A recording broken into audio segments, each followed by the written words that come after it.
You're watching Chattin' with Jeanine. I'm your host, State Representative Jeanine Nodder.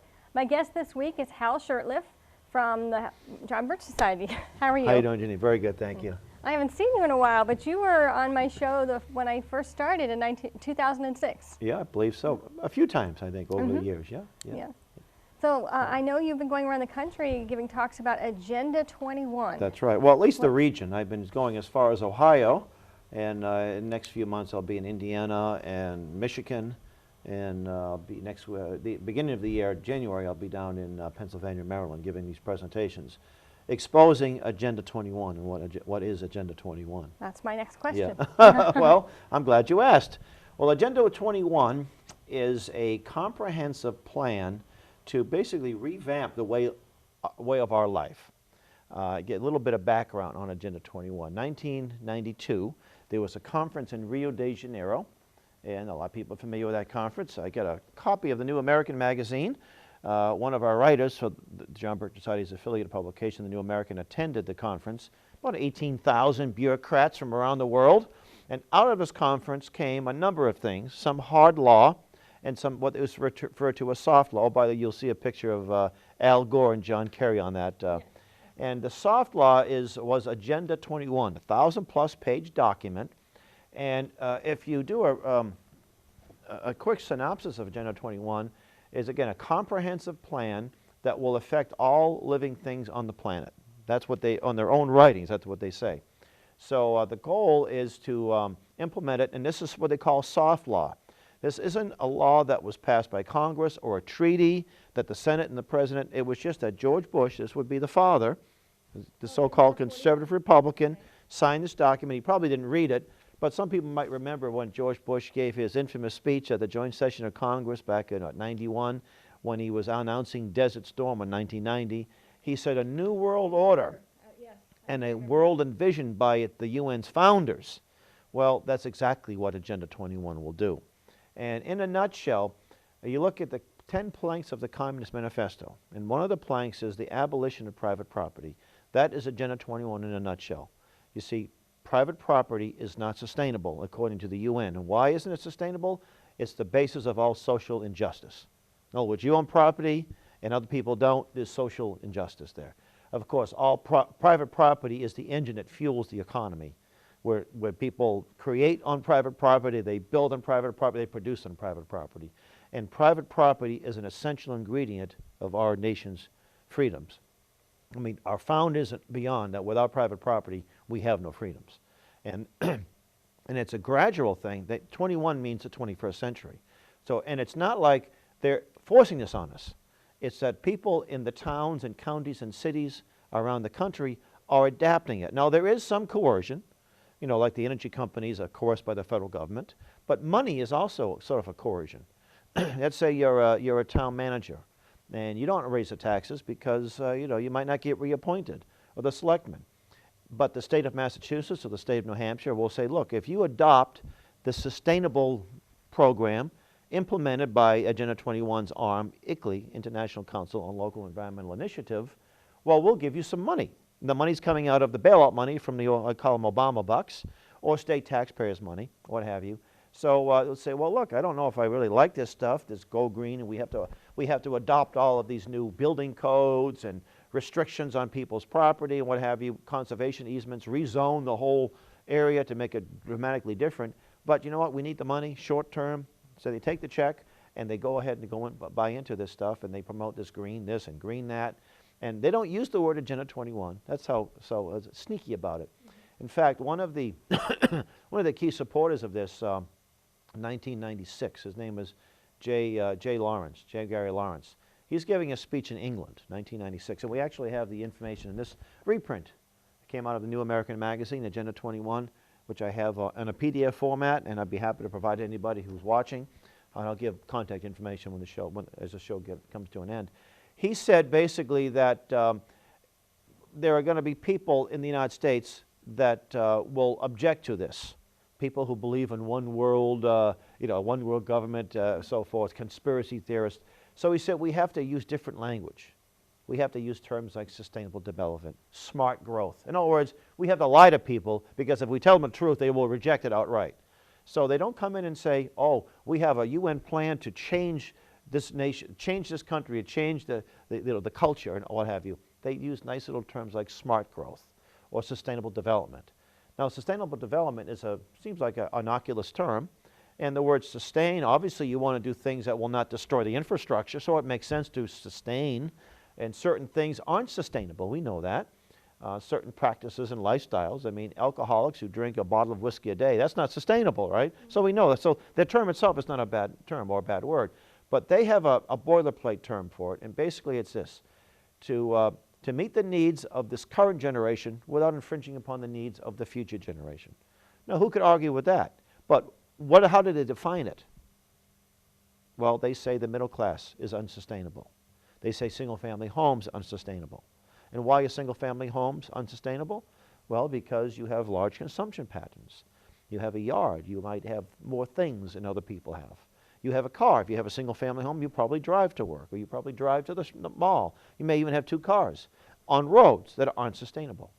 Maurice Strong, who was the principal, he was the general secretary of this conference. He's now living in communist China, which is probably where he would feel very comfortable there with that type of government. A billionaire Canadian oil man, by the way. And a lot of these people who are pushing this made their money in the internal combustion engine, or gas or oil or what have you. Interesting, now they don't want anyone else to use it. But he said that the American middle class is the biggest threat to the world. And he said basically because of their consumption patterns, because they eat meat and they drive cars and they use air conditioning and heat and so forth. His lifestyle will not change under this. He jet sets around the world. He owns property. He's a big New Age devotee. He has an ashram in Colorado and what have you. A lot of interest in South America. So his lifestyle, like Al Gore's and John Kerry's, all these other advocates, they're not going to change. Everybody else, though, will change. They'll be forced to change. We have a former city councilor in Boston, John Tobin. John Tobin is giving a speech, and he said, talking about global warming and all the things we have to do to change. And he said that the people who disagree with us, they'll be coming kicking and screaming. We're going to drag them kicking and screaming. In other words, we don't care what you think. So now how is it implemented? Again, Agenda 21 here's a 1,000+ page document, and it's not law in the sense that you must do this or else.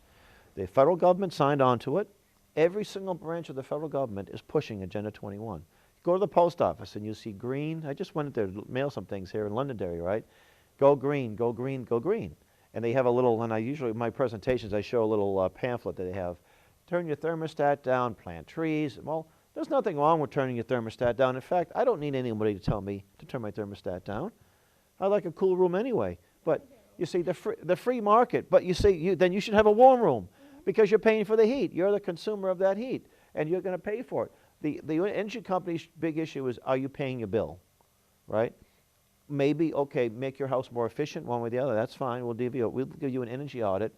And by the way, I would watch out for these energy audits and see what things they call smart meters, which they put in now. I'm against smart meters. Yeah, that's part of Agenda 21.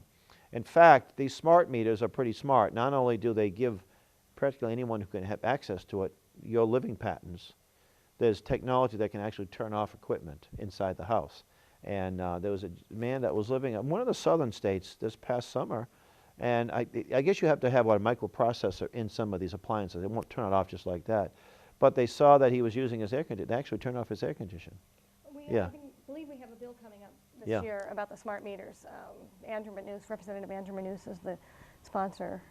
Well, thankfully in Maine, because they put a whole bunch of them in Maine. I mean, Maine has got a population of a little more than 1 million, and they've got thousands of them.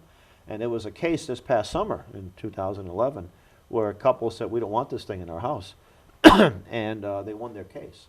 And they have the right to opt out. But a smart meter is basically a 2-watt radio station that will transmit your patterns. And what makes it worse is, so who cares? What am I doing? I have nothing to hide, that type of attitude. But people have been getting search warrants as a result of police departments and other entities. They think, gee, you're using more energy than your neighbor. And most of us have got these letters from the energy company. I'm sure I do. I've got a lot of people that live in my house. Yeah. Well, see, our home, we used to have 10 people. Now it's 9. And, it's just extended. It's a 2-family, extended family. Well, of course we're going to use more electricity because we have we have a washing machine that's washing clothes for, a lot of people. And we have, Yeah, we have an extra refrigerator, so of course. The house next door, there's 2 people living there, right? So of course we're going to be using more, but it's no one's business. It's our business. We're paying our bill. And if we think we have to tighten up, then we're going to tighten up. So the whole global warming thing is part of Agenda 21 There's no question. Yeah, that's one of the major tenets. I've never believed in global warming, probably because I'm from California and then I moved here. I'm like, you live here? I'm like, I'm sorry, I just don't buy it. It's cold. Well, and I global warming- see you have a book there from Michael Kaufman. Yes, I do. I had him on my show, and I know that he's an advocate against global warming, And and Agenda he can 21. prove it. Right. Yeah, Dr. Michael Kaufman wrote a book, and I always like to have literature to, hey, this is, not, you're going to forget what I say for pretty much, but there's some good material here. He wrote this book, Saviors of the Earth, back in the mid-90s. And it's a background of the history of the environmental movement. And the 2 schools, the one school, Gifford Pinchot, for example, believed in setting aside forests to be managed for the purpose of humans using them. The other side of the deep ecology, spiritualists, New Agers, or what have you, they said, no, don't touch nature, leave it alone. And we know what happens when you do that. You have these big forest fires. Just like if you didn't cut your grass or weed your garden, your house, you'd have invasive species coming in, choking on weeds, choking everything out. It'd be a mess. Right. So when nature takes its course, sometimes it's not the right thing. Man was there to be a good steward.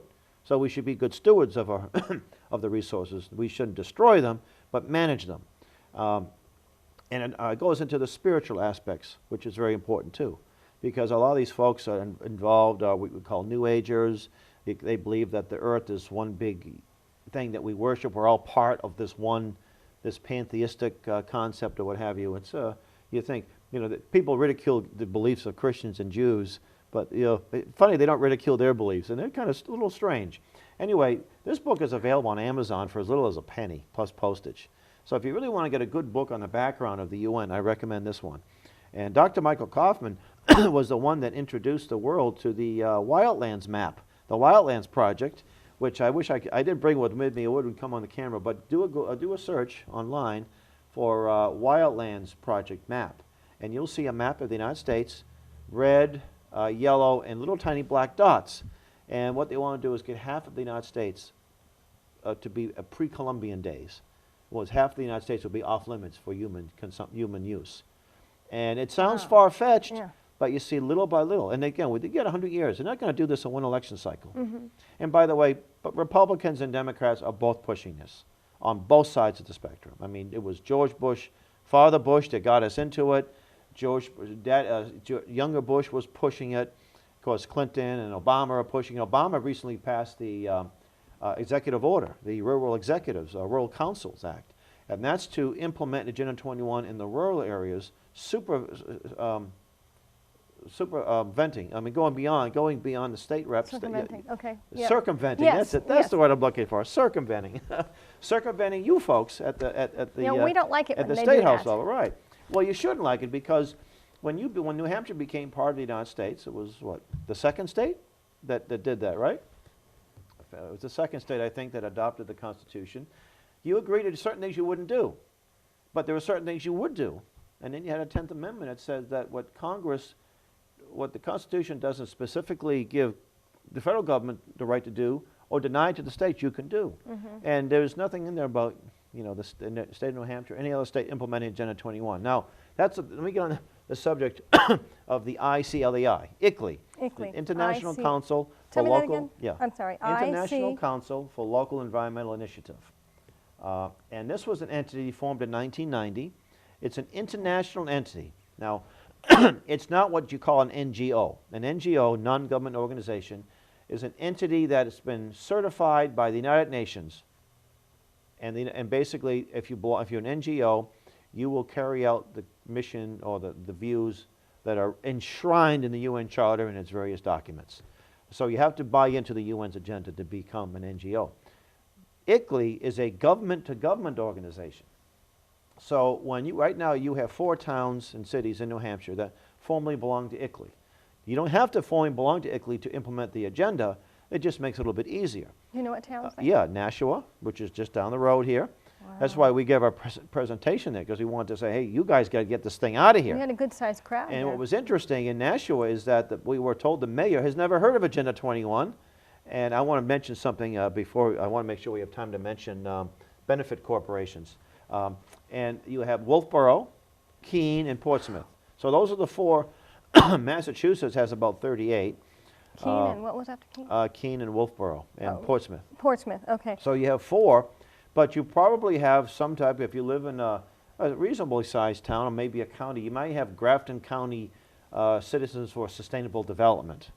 Well, that's the folks that are pushing Agenda 21 at the local level. I'm not sure if there is, I'm just saying as a... Wolfboro surprises me. The others I could see. Yeah, we've spoken Wolfboro. I've been visiting these towns and cities around the region that belong to Agenda 21, and I've been leaving off information and DVDs and so forth, and having some success because we did get a few that have since left. I don't know if it's directly because of what I did, but maybe indirectly.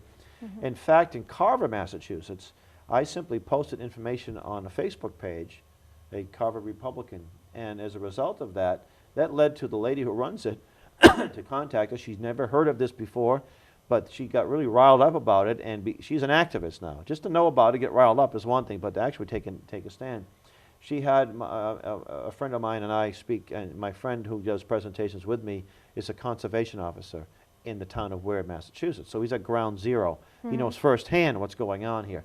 And we had close to 100 people at this hot summer day in Carver. And within a few days, Carver got its membership out of ICLEI. That doesn't mean that the issue is over. It's just one small victory. You know, we have many, many other things to do. Yeah, when I was in Nashua, see if I pulled out my folder here. When I was in Nashua back in November. November. It was the second Monday of November, I remember. Well, it was a few weeks before that. I just wanted to do a little preliminary promotion of the event, radio station, TV, what have you. Okay. I walked up and down Main Street in Nashua, and I found this company called Renaissance Downtowns, right? A storefront right down there. I thought, what's this? And I saw some blown up maps.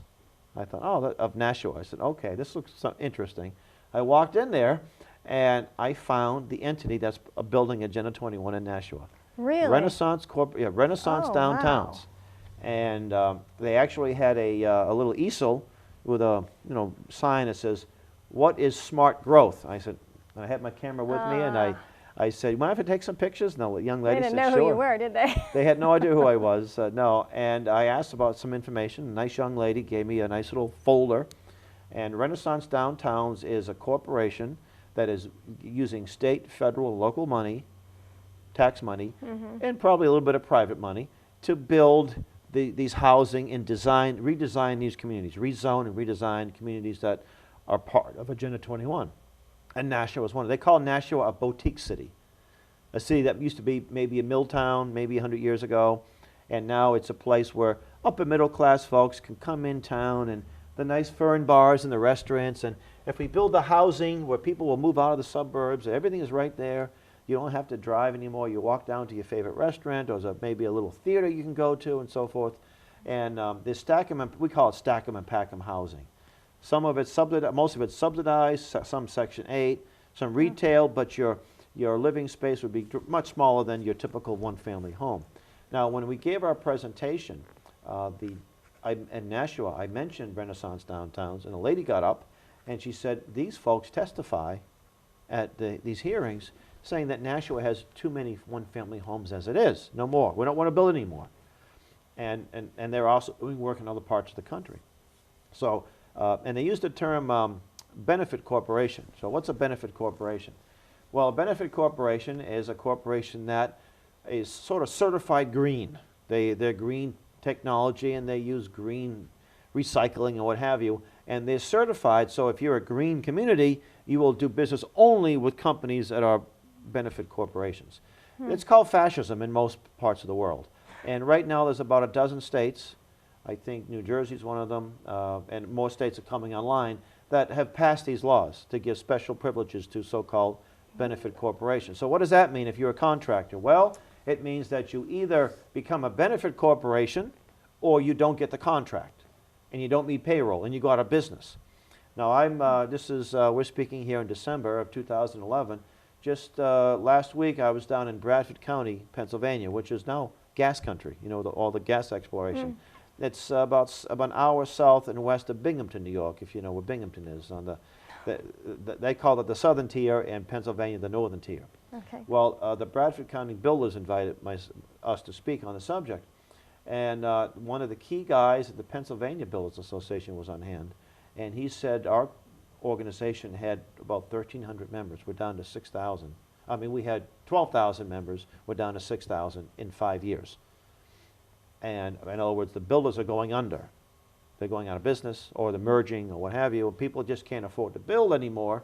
No, we had a recession, obviously, but also if you live in if your town or city or county has been rezoned according to the Agenda 21 guidelines, and your area is now conservation land, you can't rebuild. You have a fire, even if you want to build an in-law side, you may not be able to do that. Or if you can, you've got to use these stretch codes or green codes, which will increase the price of the construction dramatically. In many cases, it's totally, it doesn't really add anything. It just, you go by these guidelines. All right. So people don't build. So we have 7 minutes left. How do we stop this? How do we reverse Well, it? we stop it first by understanding what it is. Okay. And I recommend a couple of things here. I have a reprint that I just showed. And This you is have an that article. in PDF Yep. that I can email. I get PDF in an email format. I have a Scrib page, scrib.com, and I'm on Facebook too. If you friend me and if you want information, Hal Shurtleff. I think there's 2 or 3 other Shurtleffs around the country. I Yeah, don't like those guys, we- but I'm the only Hal that has information on this subject. But I live in Boston, so you see Hal Shurtleff Boston, you know it's me. I'd be happy to get the hard copy of these to you, and also PDF. I could get them to you as well, so you can provide these for your viewers. And I have a little booklet called Agenda 21 and You, which just came out a few months ago, which is another very important resource. And these are you can actually go to jbs.org. That's and easy to remember, jbs.org. That's the John Birch Society's website. And you go to that website, by the way, it says Issues, drop down, click on Issues, and it says Stop Agenda 21. And there's some downloads, there's petitions you can get. You can also communicate with your state elected officials through email. Now, I know that's the least effective means, and you probably know firsthand, but I'm sure if you got 50 or 60 emails on one topic, someone's going to tell you, hey, this looks like it's a topic that might be of interest to people. So I also recommend that you get this material. If your town happens to be, if you know that they are, go to the town website and see if the word sustainable development is on there, or smart growth. If it is, it's a good sign that you've got Agenda 20 in your town. Contact your your elected officials, your council members, your selectmen, your county planners, what have you. Get this information in their hands. A lot of folks have no idea what they're doing. They're implementing it, and they don't even know they're implementing it. It's sustainable development, Sustainable right? development, smart growth, green jobs, green technology, benefit corporations. These are the kinds of buzzwords that you hear. So they just change the name, but it Sustainable all means the development, same yeah. thing, which Yeah. is actually one world Right. order. That's the end. That's it. Yeah. Now, we've had a lot of success. A lot of towns and counties in the last 4, 5, 6 months have rescinded their membership in the ICLEI. Florida actually pushed back their zoning laws, and so you don't have to abide by the Agenda 21 guidelines anymore. There's a lot of state legislators that have property rights caucuses. I think property rights, you would think you take an oath to defend the state constitution, and the federal one, that's automatic that you defend people's property, but not so much anymore. So it would be nice to see a legislation in your house, in State House here, telling these towns that belong to ICLEI to cease and desist. The Attorney General should just say, look, if you don't remove yourself, you violated the Constitution when you joined the ICLEI in two places. We do have a lot of good constitutionalists up there Yep. at the State House. So I already mentioned the smart meters. We're on that one. There's if you're on Facebook, there's a couple of great Facebook pages. Now, some Facebook pages, there's people get on there once a year. This is one. It's called Stop UN Agenda 20. Stop UN Agenda 21. Stop ICLEI. And there's a lot. There's probably about a dozen Facebook pages that are national in scope and some local in scope. And you know what? Start your own. You can start your own. So you join these Facebook pages. You have lots of resources, up-to-date information. You see my postings quite a bit. The John Birch Society has one called Choose Freedom, Stop Agenda 21. So you get ideas from what people are doing in other parts of the country, what you can do locally. We've been giving these presentations. In many cases, people are coming in, they've never heard about this, they're leaving, or they get motivated. So you may want to consider hosting a presentation. If I can't make it, there's other folks that are doing these, or just a videotape. We've got some great videos, DVDs of presentations of what you can do. Do you have them with you? I can Sure. put Yeah. on the air. I definitely get. Yeah, we Yeah. had Tom Dewey speak in Albany, New York, back in October of 2011, and there were about 350 people on hand. Pretty nice turnout, and he did a great job. And Tom Dewey, like Dr. Kaufman, have been really fighting this for quite a while. Now we've been fighting it since we've been fighting the UN since our founding in 1958-59, and many people say, "Yeah, I don't like the UN." But you know, it's not really a big deal. I mean, it's in another part of the world, and you know, I don't like the they're UN. harmless. But we wish that were the case. But now the UN's agenda is right in our front door. You know, if you get stretch codes, smart meters, they've rezoned your property, conservation easements, idling laws. You know, you can't idle your car anymore in some states or some towns. They'll I've heard fine that. you. Yeah. And now the next step is the tax on flushing your toilet, for example. Ah. Mileage tax. They're going to find the city of Boston, our mayor down there in Boston where I live, he wants to have a mileage tax. So you have to report to the city how many miles you drive every year. You have three options. You either lie, you either don't drive as much, or you pay that mileage tax. And the goal is to get you off the road. Get on public transportation as quickly as you can. You know. Well, the train bill didn't pass, and you know, I'm sure. Well, you know what? You had trains 100 years ago. No, but you didn't need any. You didn't need any federal money. You didn't need any state money. And another thing too, we only have about a minute and a half here. You see a lot of this green energy, windmills and solar panels. They have very limited applications. I mean, just probably to enough electricity for, say, the city of Nashua, you'd need about I don't know, hundreds of acres just to provide enough. And that's just one relatively small city, right? Of course, you say, well, for a growing economy, you're going to need much more than that. The idea is not to grow the economy. That's what they mean by smart, sustainable development. They don't want to grow the economy. Just the opposite. Wow. And you think that they like all sources of alternative energy? They do not like hydroelectric.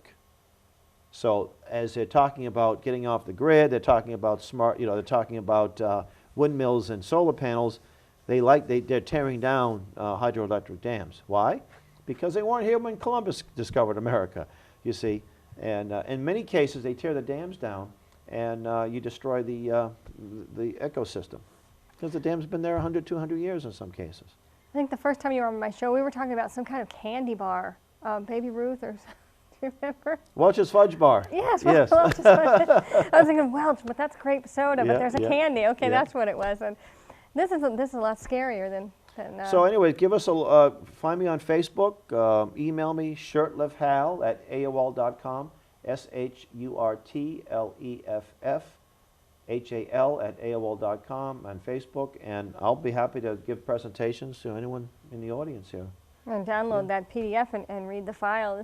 People need to know what's going on with this. Listen, one more time, we're out of time now, but ICLEI, International Council ICLEI on Local Environmental Initiative. Thank you, Hal. Thank you. Thank you. And thanks for watching.